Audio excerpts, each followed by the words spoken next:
una vez nos pasó, nosotros grabamos un restaurante que era una casa, era un señor que abría la puerta y ahí tenía el sofá, el buffet de la abuelita, todo, y el man de la cocina de la casa sacaba el almuerzo. Y entonces él se puso a echarnos carreta, no sé qué, y nosotros en el video pusimos, él es Raúl, y si usted viene con tiempo y le gusta echar chisme. Y entonces el señor después nos dijo, no, y acá llega la gente a decirme que venga, siéntese y echamos chisme. Porque claro, uno empatiza con esas cosas.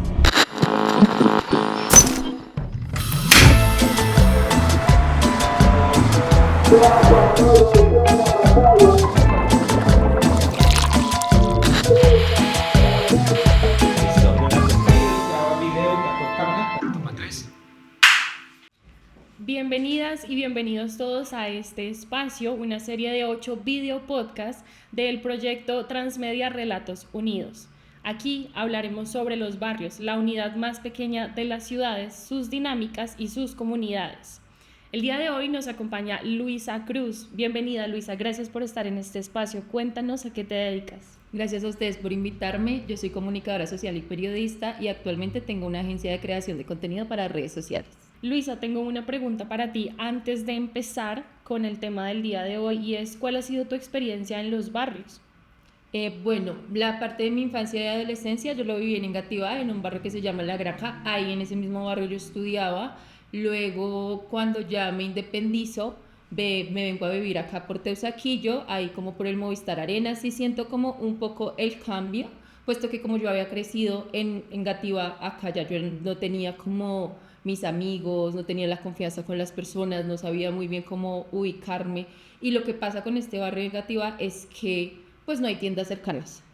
Eso era un problema para mí gigante porque yo estaba acostumbrada, ay, voy allí y me compro el paquetico de papas. Cuando me mudo acá en mi vida independiente, pues me tocaba hacer el mercado porque si no, no había donde yo pudiera encontrar que me la antojo, pues. Y ya luego vivo en Ciudad de México. Ok, en estos espacios que mencionas, como eso, ir a la tienda a comprar las papas o estos otros lugares, antes de entrar de lleno en el tema que vamos a hablar hoy, sí quisiera mencionar que es importante hablar, digamos, de un concepto y darle un lugar, un nombre a estos lugares, y el sociólogo Ray Oldenburg lo llama el tercer lugar, todos estos espacios. Él plantea que la vida social de una comunidad se sostiene sobre 3 pilares: el hogar, que sería el primer lugar, el trabajo, que sería el segundo, y un tercer lugar informal donde la gente simplemente se reúne. Ese tercer lugar puede ser una tienda de barrio, una panadería de toda la vida, el bar de la esquina, la peluquería. Son estos espacios sin agenda, sin consumo obligatorio, donde los vecinos se encuentran, hablan y construyen una identidad colectiva, así tejiendo el tejido social y tejen además redes de apoyo.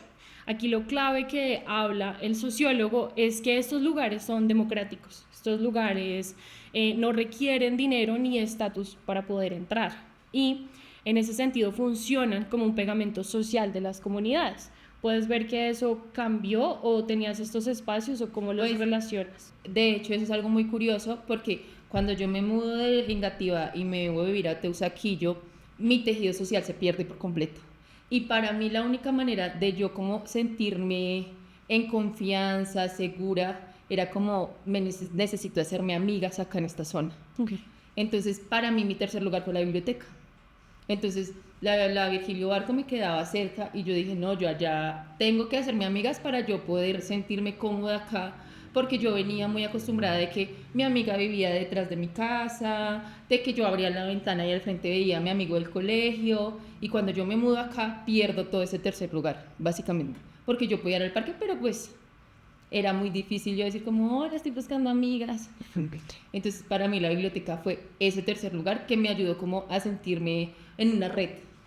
Ok, sí, de hecho acá un paréntesis, nosotras nos conocemos de la biblioteca, justamente nosotras íbamos a un taller era crítica, ¿verdad? Crítica de cine. Crítica de cine y allí fue donde nos conocimos y pues hicimos esta relación porque vivimos muy cerca pero no nos conocíamos realmente, o sea fue como es el tercer lugar donde pudimos encontrarnos. En ese sentido, quisiera preguntarte actualmente cuáles son tus terceros lugares, porque ya no vives en esta zona. Pues mira que he hecho del Parkway un tercer lugar, ¿sabes? Siento que es un lugar como muy característico en Bogotá, donde muchas de nosotros jóvenes nos encontramos ahí y más allá de eso, también influye un poco el tema de que tengo mascotas y eso me ha cambiado la dinámica, ¿sabes? El tener mascotas me hace como salir, estoy en el parque y ahí empiezo a conocer otras personas porque para mí sí es muy importante tener una red de apoyo. Entonces tenemos que el grupito de WhatsApp, que si le pasa algo al perro yo hablo con la vecina de aquí y ese ha sido como mi vínculo para poder ir conociendo gente alrededor pues de mi vida y de donde yo vivo, donde yo habito.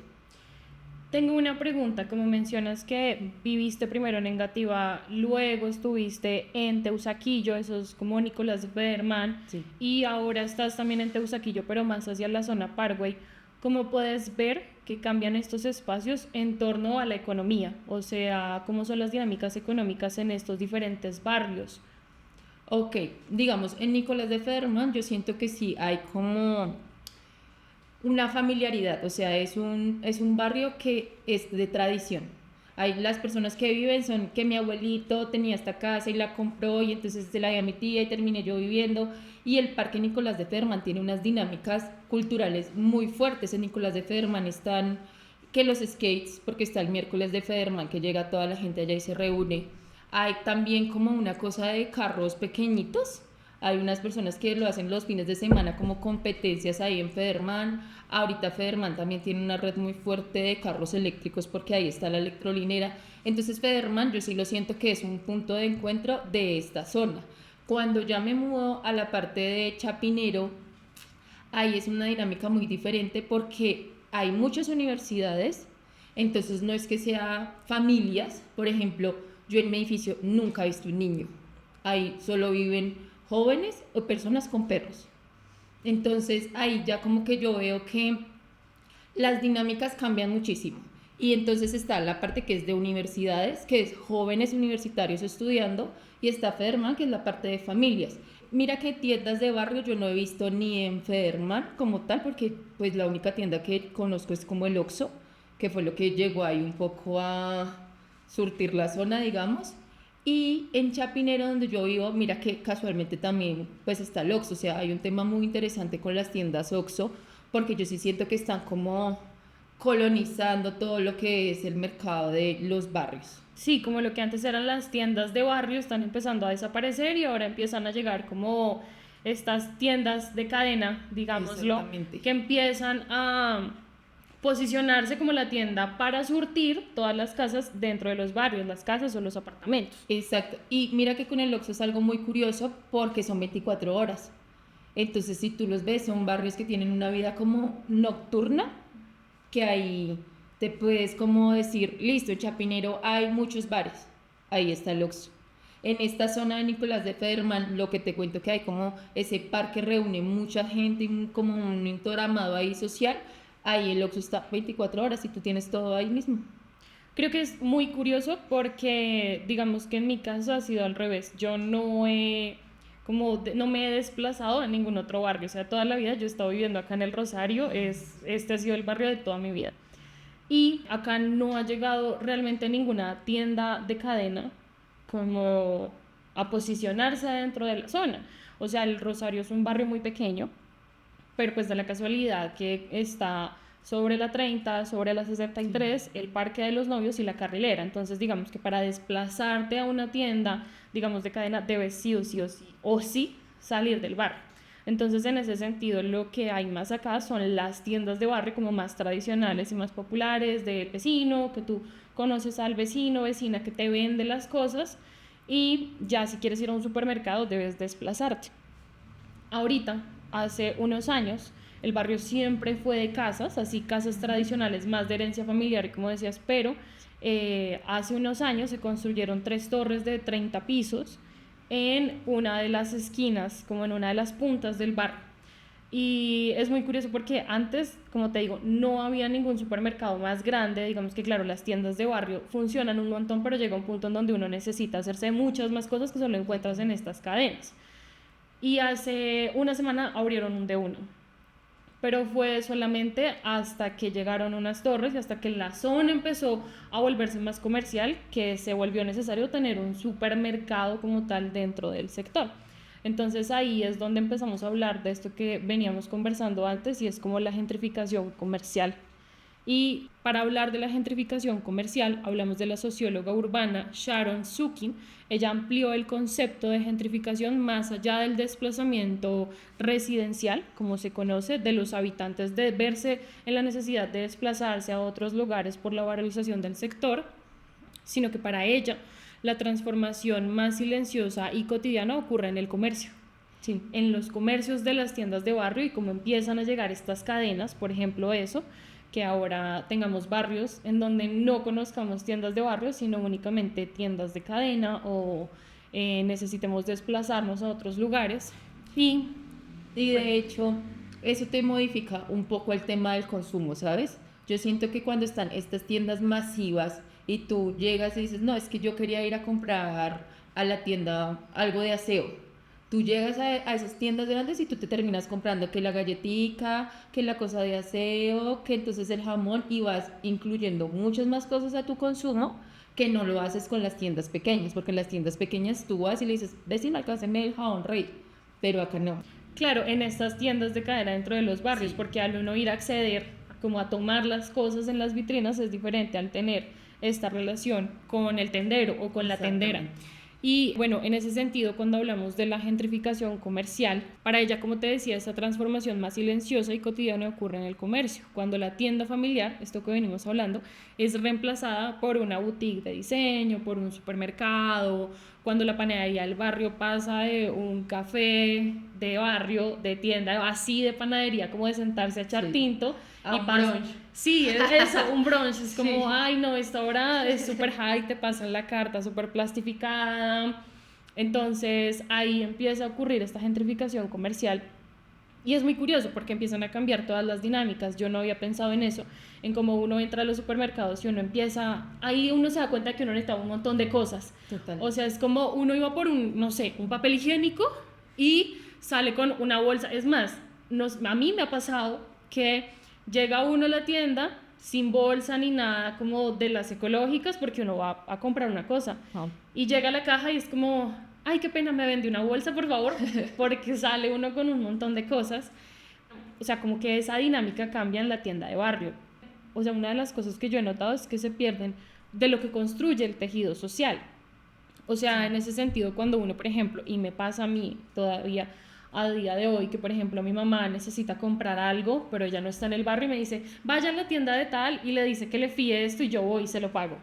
No, eso en una tienda, un supermercado no va a pasar, entonces tu relación con el otro se ve muy disminuida. O sea, para que a mí me fíen algo en una tienda es porque me conocen, porque saben dónde vivo, porque yo no me les voy a perder, y entonces esa relación con la tendera o con el tendero se pierde. O sea, en estos supermercados uno no conoce quién es la persona que te está registrando toda la compra. Exacto, y si así la conocieras, esas personas van rotando y van cambiando todo el tiempo, entonces tú no puedes tener una relación de amistad con la persona que te atiende, porque sí, claro, era lo que yo te decía, cuando yo me mudé, yo sentí el cambio demasiado brusco, porque yo antes iba que a la tienda y le decía, hola, don Jorge, ¿qué más? Y yo había estudiado con la hija de don Jorge, y entonces yo echaba chisme aquí, me encontraba con tal, ya acá yo llego, en ese entonces, ¿sabes qué? Me acuerdo que había el Justo y Bueno, Sí, el Justo y Bueno.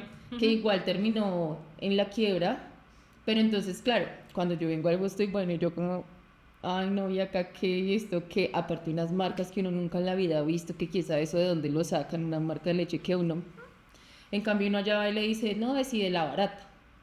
Claro, no, y es que es muy chistoso y es muy curioso porque de alguna forma eso ayuda mucho a las familias. Siento que tal vez al cambiar las familias como las conocemos, eso, familias más numerosas, de más hijos, entonces también cambian estas dinámicas de consumo. Por ejemplo, en mi caso, habían situaciones donde mi mamá, no sé, le pagaban pasado mañana, pero necesitaba comprar cosas, o sea, somos 4, entonces es como comer no es una opción, entonces no comer no es una opción, sí, es la cosa. Mamá, estás hablando mal de mí.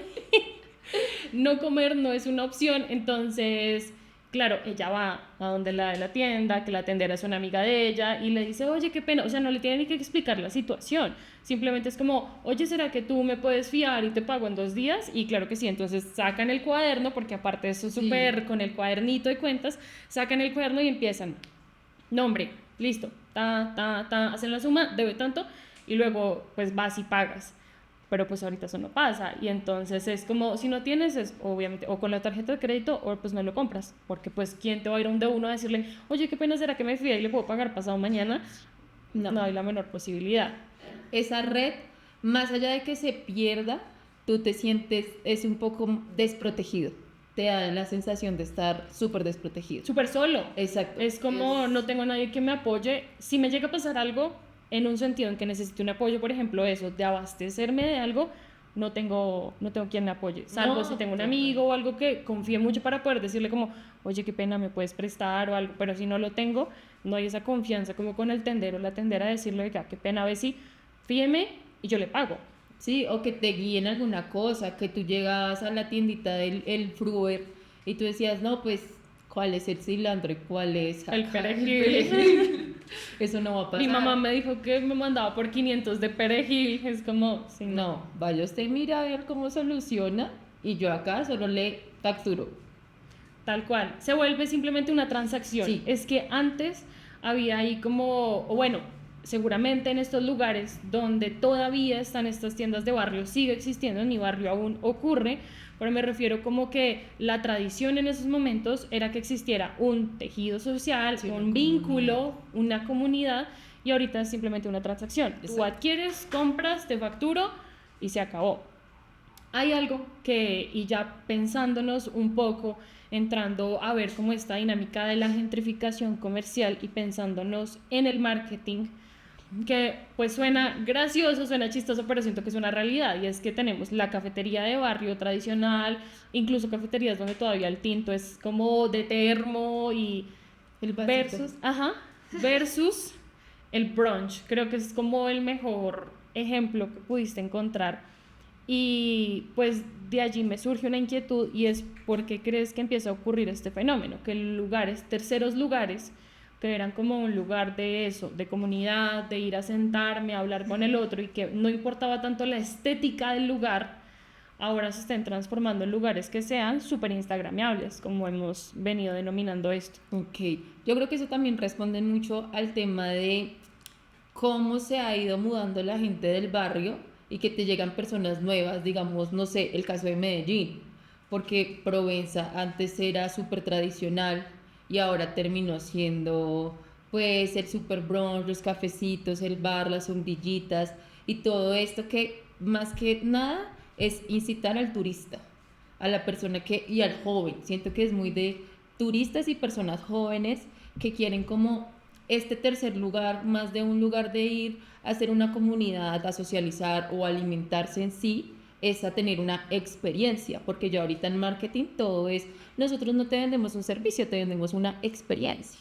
Entonces ya viene toda esta línea de que quiero el brunch, quiero que la fotico acá en el espejo, que quiero sentarme en tal lado y me quita en sí lo que yo iba, que era cubrir una necesidad, que era comer, a volverse algo demasiado superficial y a tener un posicionamiento, porque todo esto te da, pues todo es para publicar en redes y las redes tienen que tener como su estética y eso te da el posicionamiento en redes para que tú, no sé, te veas de una clase más alta. Puedes estar viviendo en otro barrio que sea, no sé, Bosa y tú te mueves para otro lado y tienes ese, como esa, sí, ese estatus. Esa imagen que proyectar es como una imagen para proyectar en redes, que estás como al corriente y en el mismo nivel de estatus con todos los demás. Es como si existiera un estatus en la vida real Sí. y el estatus en las redes. Y en ese sentido, ¿tú crees, porque es algo que yo he venido pensando, si las mismas marcas o las mismas tiendas que llegan a estos lugares se encargan de generar esa gentrificación comercial para vender? O sea, es decir, yo comprendo que es buena publicidad yo poder tener un lugar adecuado para que sea casi un spot de fotos donde la gente llegue, se tome fotos y al mismo tiempo consuma de una forma mucho más costosa que lo haría en una tienda, pues que no es instagramiable, que yo no voy a subir la foto a redes, pero ¿tú crees que estas dinámicas de poder posicionarse desde un lugar que tú puedas postear en redes generan esta gentrificación comercial? Sí, sí, yo sí creo. Primero, pues cambia mucho el tema de la infraestructura, ¿no? Es mucho más amplio cuando tú, la tiendita de barrio chiquita de las empanadas, al lugar de empanadas instagramiable, no es chiquito, es un espacio más grande. Y más allá de eso, empieza a surgir una dinámica del barrio diferente. Entonces empiezan a crearse tercer lugares, como tú dices, que son ya con otras cosas. Por ejemplo, ahorita está muy de moda el tema de pintar cerámicas. Siento también en parte que puede ser por el tema de la pandemia, nos estamos obligando a socializar. Entonces está que pintemos cerámica, que está también el café, ya incluye el club de libros y se viene como modificando todo esto y hace que yo ya diga, no, mira, sabes que yo quiero vivir en ese barrio. Yo, por ejemplo, cuando me independicé, que me pasé de vivir en Gativa a vivir a Chapinero, yo también me moví con cierta dinámica de, es que en Chapinero vive la gente joven, es que en Chapinero estábamos los aesthetics, es que, ¿sí me entiendes? Porque eso fue lo que yo veía desde afuera y eso me hizo traer allá que yo pudiera llegar a vivir a este barrio.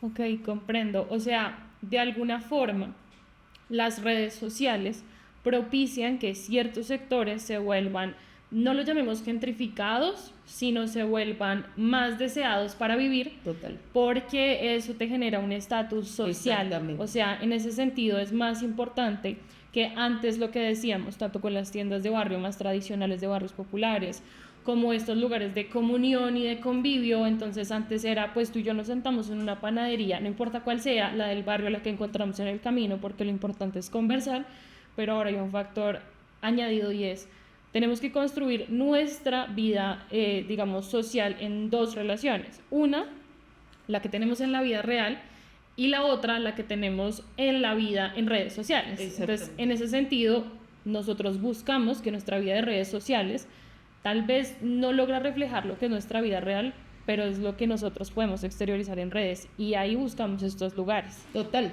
es que estos lugares te tienden a dar ese estatus. Entonces esos lugares empiezan como a desplazar la tiendita de barrio porque ya no les sirve en el estatus que ellos están como proyectando hacia las demás personas. Y también pasa mucho, digamos, con los edificios. Yo creo que en esa torre que tú dices pueden haber 5 Airbnbs. Y dentro de los Airbnb, si tú te fijas cuando vas a hacer la reserva, te muestran el barrio. Entonces tú eres como, acá está esta. Y si yo estoy en mi Airbnb y veo que está la super panadería del brunch, digo, ok, está bien. Pero si tú ves ahí como una bolirrana, es como, ¿sí me entiendes? Pero incluso las bolirranas, para estar dentro de estos lugares, yo creo que ya empiezan a ponerte un espejito y la luz Pues neón, el tejo. se empiezan a gentrificar, es como el tejo gentrificado. Sí, el tejo O ya sea, es el estatus, o sea, eso ya tiene la lucecita de neón, ya en el tejo no es que la picada, sino que ahora te dan es alitas y sí, alitas. los chunks, Sí. literal. Sí, ya la cerveza te la sirven incluso en vaso, ya no es como que te Artesanal. pasan ahí el petaco, no. No, eso no. No, ya cambió. Ya, total. Entonces yo ahí me pregunto, es también, y he estado pensando en cómo estas dinámicas se vuelven también, pasan, ya hablamos de la vida real y el estatus que queremos proyectar en redes sociales porque asumimos que eso que mostramos se convierte en el imaginario que los demás tienen de la vida real de uno. Pero en ese sentido yo creo que eso empieza a permear cómo uno se comporta día a día. Es decir, acá en el barrio hay un fenómeno y es que, claro, están los vecinos de las torres que no conocemos. Pero uno los ve que vienen a comprar a la carnicería del barrio porque no hay más. O sea, hasta ahorita, como te digo, hace una semana se abrió un D1 como para tener otra opción cercana. Entonces, igual, si ellos necesitaban algo más express, tenían que venir a las tiendas del barrio y devolverse. Pero uno no los conoce. O sea, yo tengo la percepción de cuáles son mis vecinos, pero quienes están allá en las torres, no, aunque ellos frecuenten estos lugares. Total. Sí, porque era lo que yo te decía, que ahora nos estamos obligando a que el tercer lugar tenga que ser sí o sí un espacio de comunicación, que era lo que yo te decía.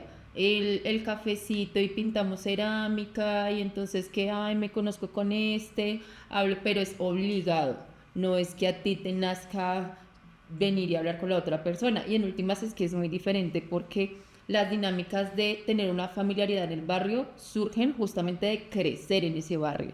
O si me entiendes, tú estudiaste con la chica al frente, te conociste, en cambio uno llega acá a la torre y cómo uno puede llegar a hacer familiaridad con una persona que lleva viviendo ahí 20 años y yo acabé de llegar. Es como muy complicado yo decirte, hola, sí, ven, seamos amigos. Claro, se vuelve difícil como acceder a tener una comunicación así sea primaria, como un hola, buenos días, y sobre todo si no hay como la excusa para poderse Exacto. relacionar. Y pensando un poco en eso, en como las dinámicas entre las diferentes personas que habitan los barrios y entre los lugares, sobre todo estos terceros lugares como las tiendas, yo he notado que hay como dos opciones. Y por ejemplo, hay dos opciones, una, la de redes también, y una, la de la vida real que yo quiero mostrar en redes. Es decir, yo como persona que no soy famosa, o sea que mi posición en redes son mis amigos de la universidad, mi mamá y como la gente a la que quiero llegar, en ese sentido pensando en las dinámicas en que ya no hay estas excusas como para uno convivir con el otro cuando uno siente como que está en un lugar, como que uno se siente en un lugar al que uno no pertenece, pero además también empiezan a desaparecer estos lugares de convivir, ¿no? O sea, sí empiezan a desaparecer las tiendas de barrio y ya no tengo la excusa ni siquiera para hablar con el de la tienda, sino eso, simplemente voy a la caja, pago y me voy para mi casa.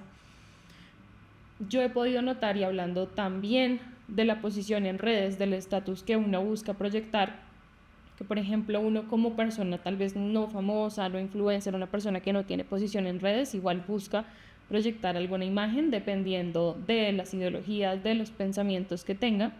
Entonces allí creo que encaja cualquier persona, o sea, buscar estos espacios como estos spots dentro de los restaurantes, dentro de las panaderías, dentro de las tiendas, las cafeterías, como para poder sacarte la foto en los espejos con luces de neón o como que tu almuerzo se vea estético, como el brunch o el eso, además el nombre, ¿no? Era como voy a ir a desayunar un caldo con huevos, pericos y no, ahora es como el brunch. Entonces empieza a cambiar esa dinámica. Esa es una opción, es como la que yo he notado dentro del común.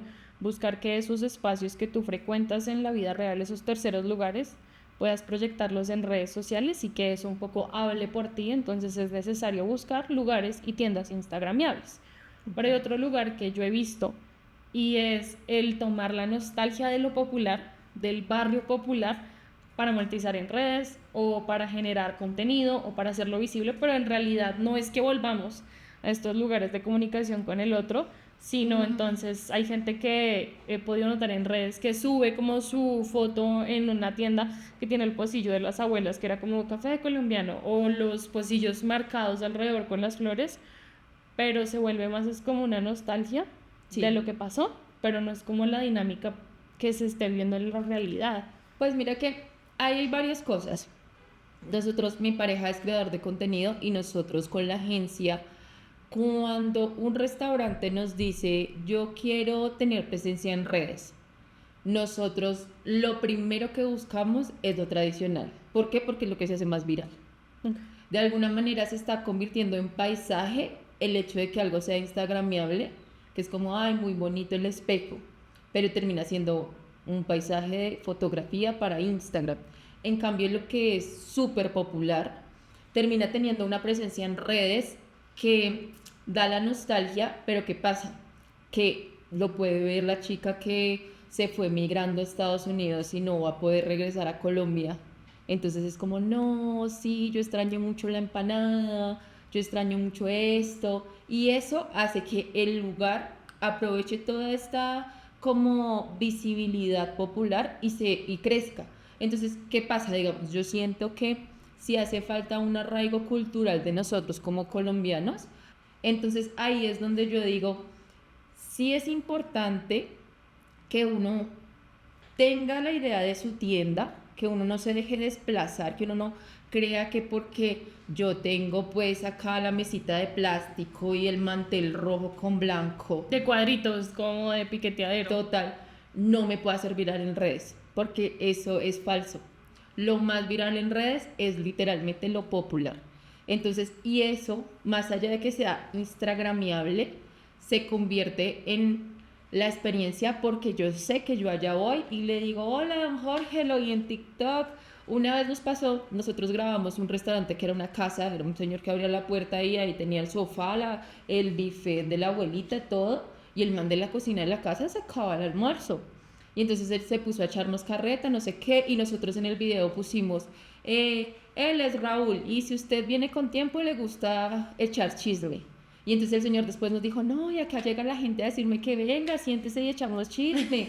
Porque claro, uno empatiza con esas cosas. En cambio, yo ya a estas alturas no empatizo con el espejo instagramiable. Yo sé que yo voy a llegar allá y lo que voy a encontrar son instalaciones, más no personas.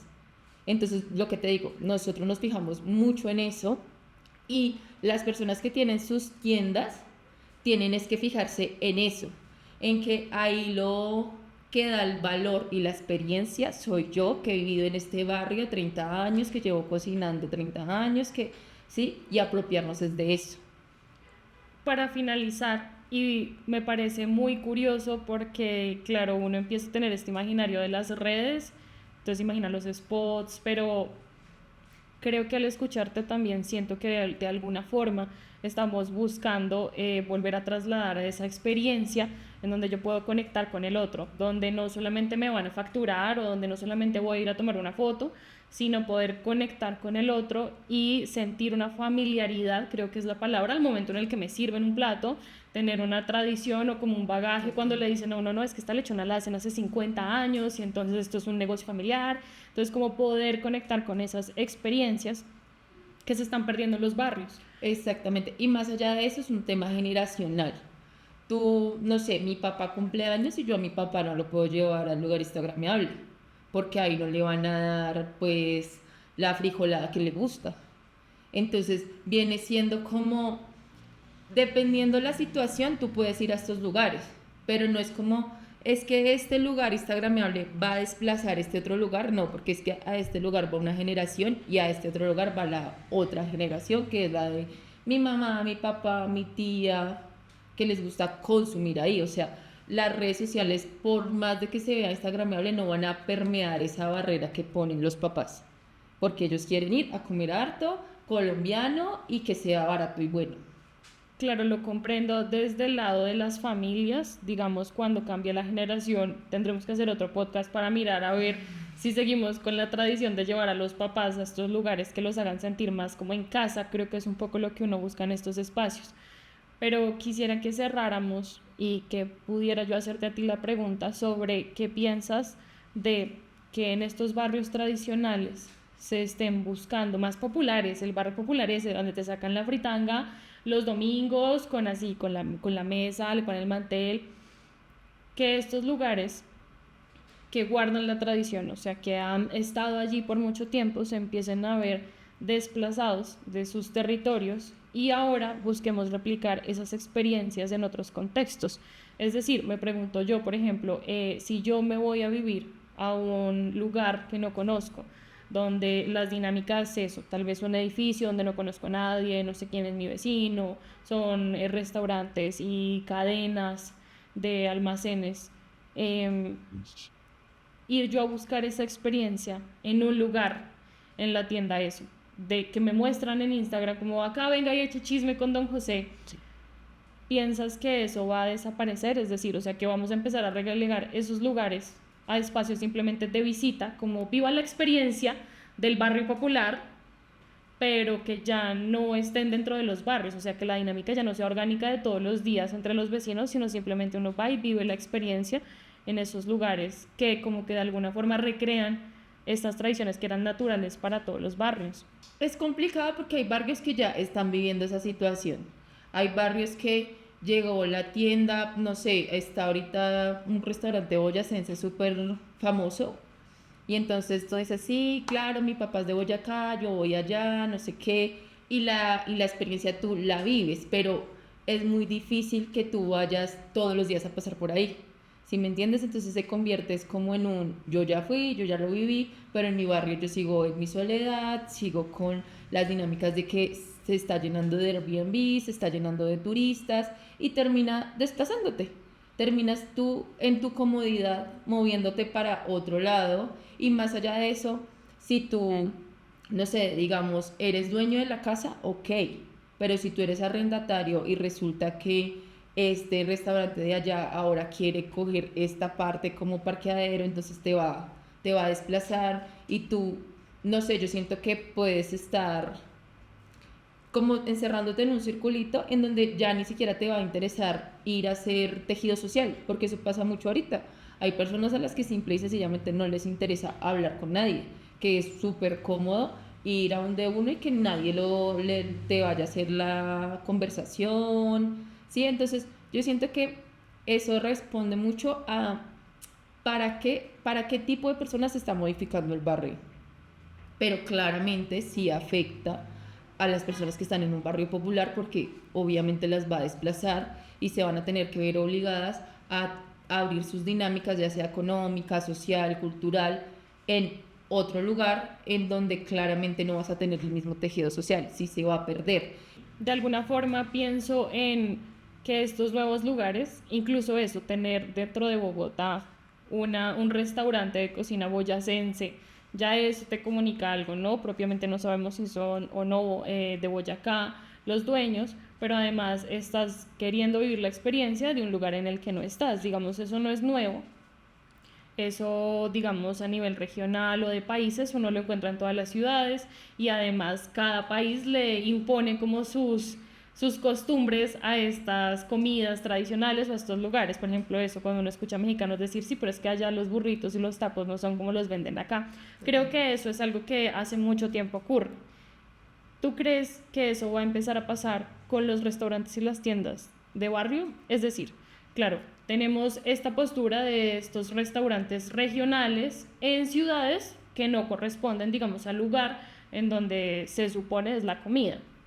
Pero ahora cuando los barrios empiecen a dejar de ser populares y empecemos con toda esta infraestructura más desde lo vertical, edificios, tiendas de cadena, eso, vamos a tener, no sé, la fritanga de Doña Ceci, que antes estaba en el barrio popular y era de una tradición de las familias del barrio, puede llegar a convertirse más en eso, en una atracción turística, en un lugar de una experiencia, de vivir la experiencia de lo que cada persona podía vivir cada 8 días en un barrio.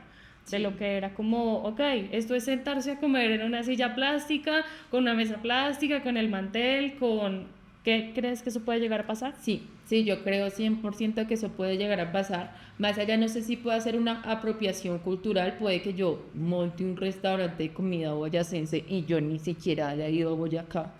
Pero lo que te digo, el lugar instagramiable que tiene el espejito y la cosa se convierte en paisaje. En cambio, cuando tenemos un lugar de apropiación cultural, tenemos cómo llegarle directamente a un público, que es en este caso las personas que son de Boyacá.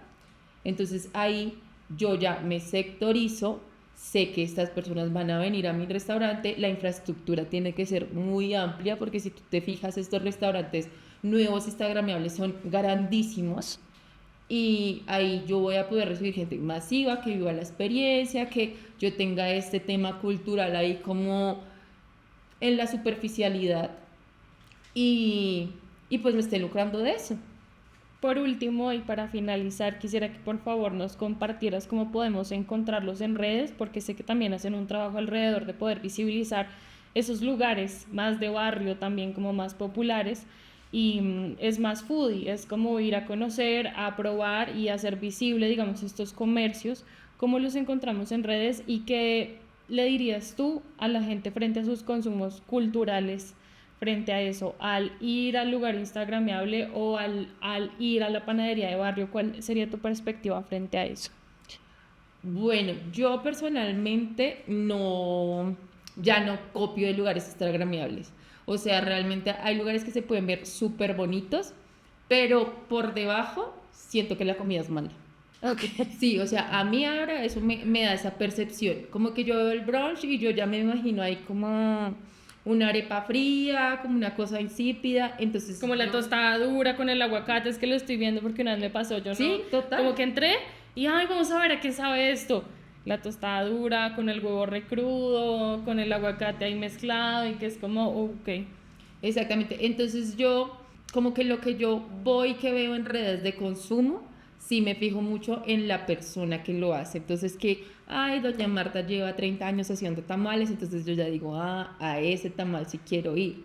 Y muchas veces pasa que ni siquiera voy a un punto físico, porque hay muchos lugares que son ambulantes y que tú vas y dices, ay, sí, deme el tamal, yo me lo llevo. Entonces yo como consumidora no voy tanto a los lugares instagramables. Puede ser para un cumpleaños, ciertas ocasiones, que con cierta amiga le guste ir allá, ok. Bueno, también un consejo, y es lo que yo les decía antes, si ustedes tienen un familiar que tiene una tiendita de barrio, si usted tiene una tiendita de barrio, apropiese de eso.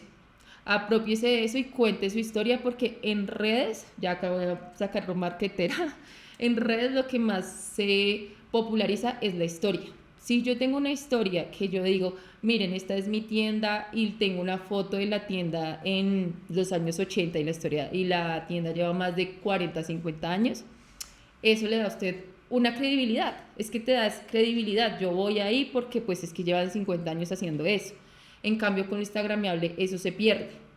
Y por último, ¿cuál Sí, era? esa sería como una forma también de poder hacerle como un contrapeso Exacto. a la gentrificación comercial. Es como, es curioso, ¿no? Pero apropiese de esto que muchas veces funciona para gentrificar, pero dele la vuelta, o sea, úselo en su beneficio para que usted pueda seguir existiendo y no desaparezca en toda esta Exactamente. movida que Porque ocurre. pasa con muchos emprendedores que se empiezan a ver abrumados porque a su alrededor está pues la super panadería tipo brunch y dicen, no, acá yo ya me voy a quebrar. No, todo lo contrario. Usted cuente eso. Usted diga, mire, llegó esta panadería brunch, yo llevo acá tantos años, yo el pan lo hago así, yo a esto lo hago así y así, y verá que va a esa misma persona que se le convirtió en paisaje, toda esta panadería brunch va a llegar acá a este lado y va a decir, muy bonito allá, pero pues a mí me gusta es este roscón con arequipe, o sea, eso no, la verdad no siento que se desplace a menos de que eso, uno como que, Lo permita, exactamente, lo permita. uno no se sienta orgulloso de que lleva ahí en su tienda 30, 40 años. Por último, ¿cómo los encontramos en redes? Bueno, yo estoy como @María Mareada en TikTok y en Instagram.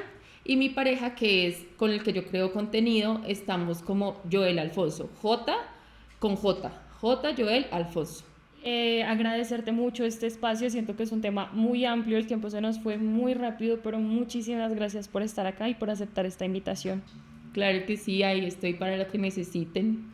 Muchas gracias a todas y todos también por habernos visto. Queremos también escucharlos, queremos leerlos y saber qué piensan sobre este tema, si se han visto involucrados, qué piensan alrededor de todo esto que ocurre con las dinámicas de los barrios, los comercios y sobre todo dejarnos por favor un like, suscribirse, que eso nos va a ayudar a llegar a muchas más personas.